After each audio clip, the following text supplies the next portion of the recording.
Yeah, I would say one of the biggest challenges is you wanna repeat, you wanna build good habits and stuff, but you are just coming off of winning a championship, and just finding the ability for every regular season game to be able to get up for it, knowing that like the playoffs is where it really matters. And so the impressive thing for what OKC is doing is that they have found a way to come out and compete every night and still be just as hungry as they were before they won the championship, to still have the process in place to just approach every day as an opportunity to get better and build really good habits as you get ready for the playoffs. So the hardest part is just not looking forward.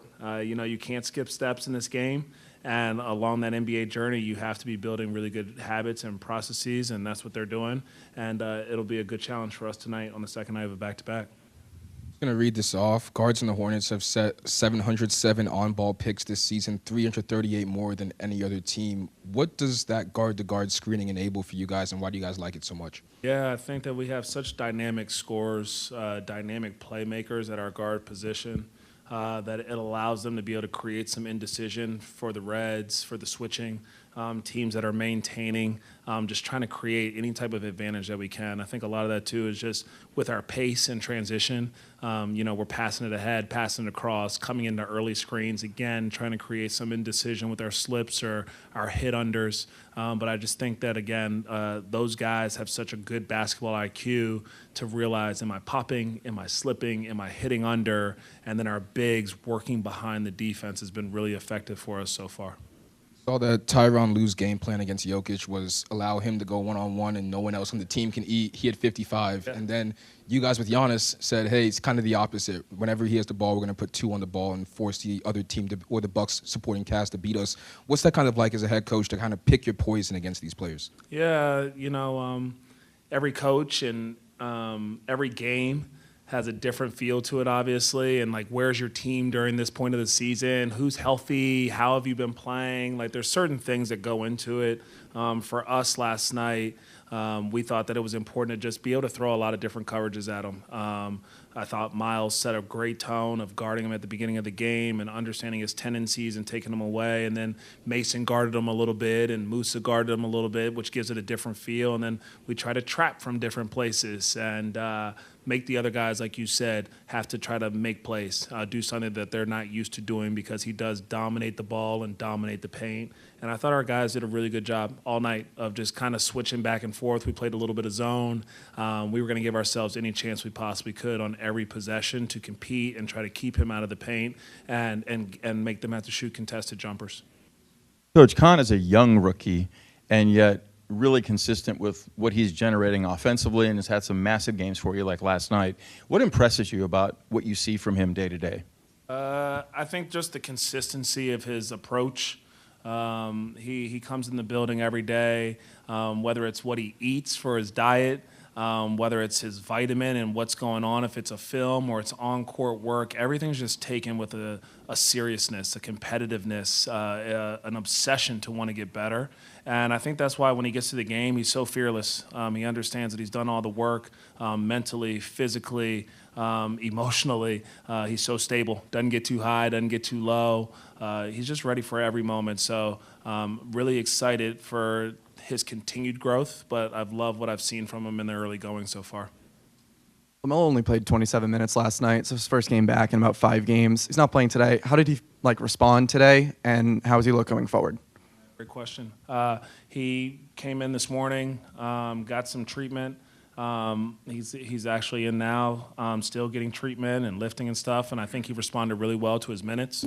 Our performance staff and player development group has done a good job of developing, I think, a plan that's going to help maximize him. And so minutes going forward for a while, we got to be mindful of putting him in the best position to be available for as many games as possible.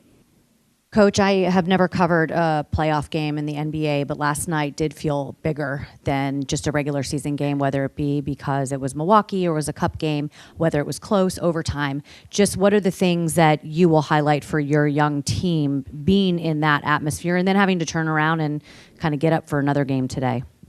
Well, we're going to have to change that for you where you get to experience some playoff games. But But I think that it's a heck of an opportunity for our players to be in that environment. Like you said, the defending in-season champions, MVP caliber player that's already won a couple himself, and you see what it takes in that type of environment from a physicality standpoint, from an execution standpoint, from the emotions of not getting too high or too low as the other team goes on run or as you go on runs. You have to understand this is a veteran, battle-tested group that's going to respond. And how are you going to react after they respond? And I thought that our team did a really good job of making sure that we were poised, that we were still together. For the most part, I thought all night, as much as we were switching coverages back and forth, everyone was on the same page, which is really important. The communication level in that type of environment is huge. And I thought that our guys did a great job of doing that and withstanding some of their runs. And I think that our end-of-game execution got a lot better last night than it was even earlier in the year. Some of that is on me to have to keep getting better, but I applaud the team, I think, for executing really well down the stretch. You spoke about Con earlier. Just wondering, when you go back and watch the film from last night's game, when he 32 points, career high, what stood out to you most about his game overall, what he's doing to you guys, for you guys on the offensive side of the ball? Yeah, really, like everything stood out. It's impressive.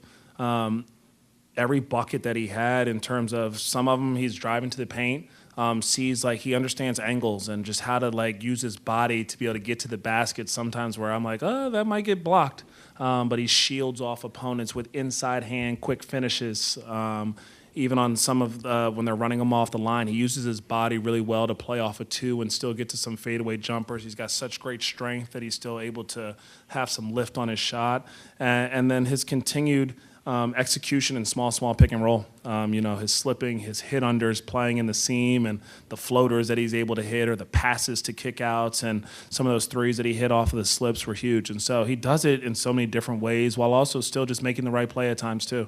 It's not all about him trying to score. As he comes off of pick and rolls or as he gets a piece of the paint, he's still looking for his teammates too. So I just love how well-rounded he is as an offensive player.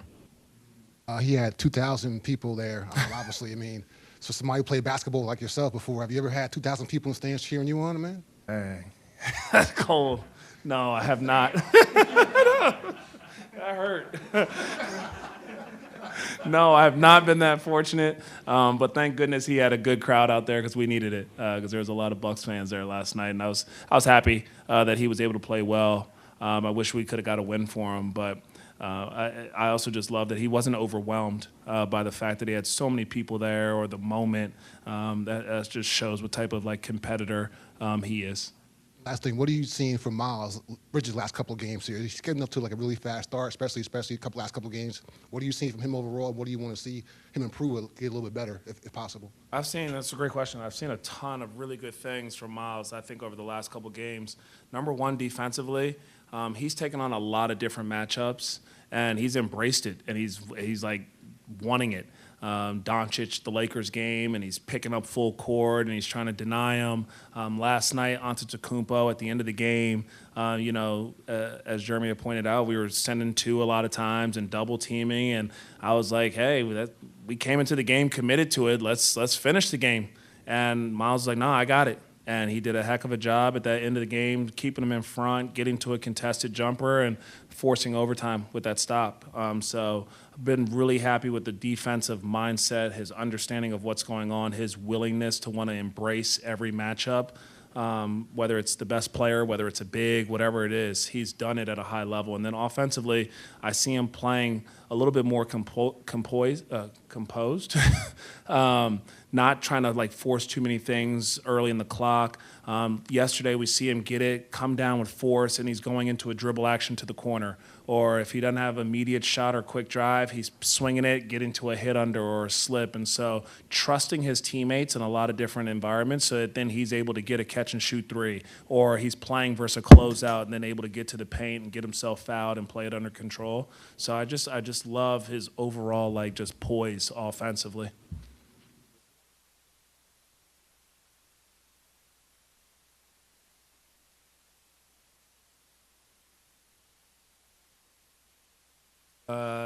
I think that it's great for Tijon to get extended minutes right now. So one of the things is for him to be able to consistently, hopefully, earn more minutes during a game. That's number one. And then number two, defensively, continue to work, I think, on some of the techniques of what we're talking about from a MIG or from pick and roll coverages. And so he's getting a lot of reps doing that, in-game reps. And then offensively, continuing to work on his ability to be a connector. And you see some of the clips from that last game, especially his screening was really good. His ability to make plays for his teammates. There was a couple of nice kickouts for, I believe it was like a catch and shoot three or an and one little dump off to somebody in the dunker. And then even his ability to just drive the ball a little bit better. He had a great drive from the perimeter and a dunk on someone. So I think the continued in-game reps at a high level is really good for him. And DJ and his staff have done a good job of putting him in a position to work on the things that we need him to be able to do when he does rejoin the Hornets.